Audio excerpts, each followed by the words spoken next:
Merci.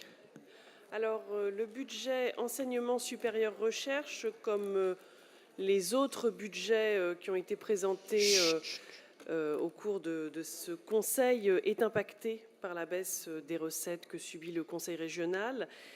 Et dans ce contexte très particulier, nous avons voulu en faire un budget de cohérence, de responsabilité et un budget d'avenir. De cohérence dans la mesure où, puisque l'État nous impose des baisses de recettes, nous avons décidé de suspendre pour un an nos politiques de cofinancement. Et en 2025, cela représentera une année blanche sur le CPER.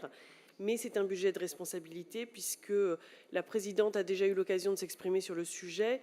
Nous continuerons tous les projets en cours et par ailleurs, nous regarderons au cas par cas si le décalage d'un projet devait impacter d'autres projets très importants pour un établissement d'enseignement supérieur, eh bien, nous pourrions engager une partie, notamment par exemple des études préalables.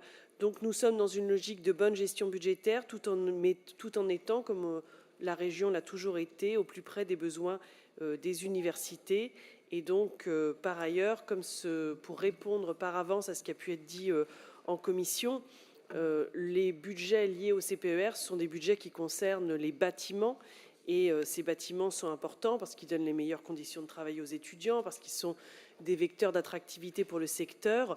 Et on a eu l'occasion, et on a beaucoup de livraisons qui vont être prévues en ce début d'année. On a eu quelques livraisons qui ont été prévues, comme les bâtiments du CNAM qu'on a inauguré il y a quelques semaines à Saint-Denis, comme l'Institut de la longévité avec Sorbonne U qu'on a sorti aussi tout récemment, mais ça ne remet pas en cause les crédits pédagogiques, ce n'est pas dans notre compétence, et donc cette année blanche sur les projets CPER, ça n'aura aucun impact sur l'année universitaire en cours, et donc ça sera, je dirais, totalement neutre dans la vie du monde universitaire cette année. Et par ailleurs, et enfin, comme je disais, c'est un budget d'avenir, la présidente, là encore, l'a redit.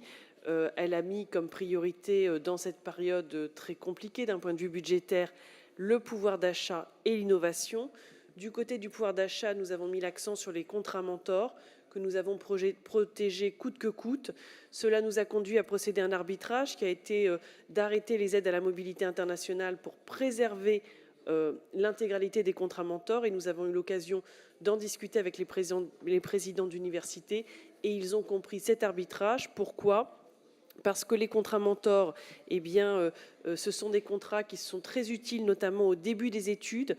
Et ce que nous souhaitons à éviter, c'est que eh bien, des étudiants décident finalement de renoncer aux études universitaires parce qu'ils n'auraient pas pour des questions de pouvoir d'achat, alors que les contrats, enfin les aides aux mobilités internationales s'adressent plus à des masters et à des étudiants qui sont déjà bien engagés dans leur vie universitaire. Et donc nous, on a voulu préserver ces aides qui vont amener vers l'enseignement supérieur eh bien, des étudiants qui peuvent avoir des problèmes de pouvoir d'achat pour qu'ils ne renoncent pas. Et c'est notamment aussi le cas d'autres dispositifs que nous avons voulu préserver, comme les cordées de la réussite, qui nous permettent d'accompagner des lycéens, des lycées professionnels ou des zones rurales vers le supérieur, alors que souvent ils le pensaient que ce n'était pas pour eux.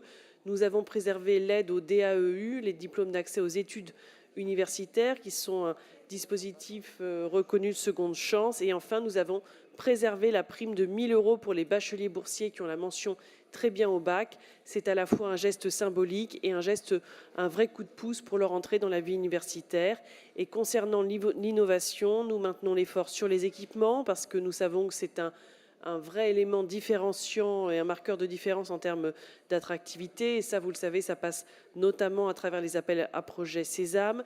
Nous avons maintenu un engagement sur les DIM et les KIM parce qu'on sait encore là que eh bien, l'engagement de la région, il est particulièrement déterminant. Et donc, vous le voyez, malgré un contexte budgétaire inédit, la région reste là où on a vraiment besoin d'elle, là où notre action fait la différence, et là pour soutenir les étudiants qui ont peu de moyens et les aider à ne pas décrocher ou à casser les déterminismes sociaux d'une ce n'est pas pour moi. Et donc, c'est la philosophie du budget qui vous est présenté. Je vous remercie.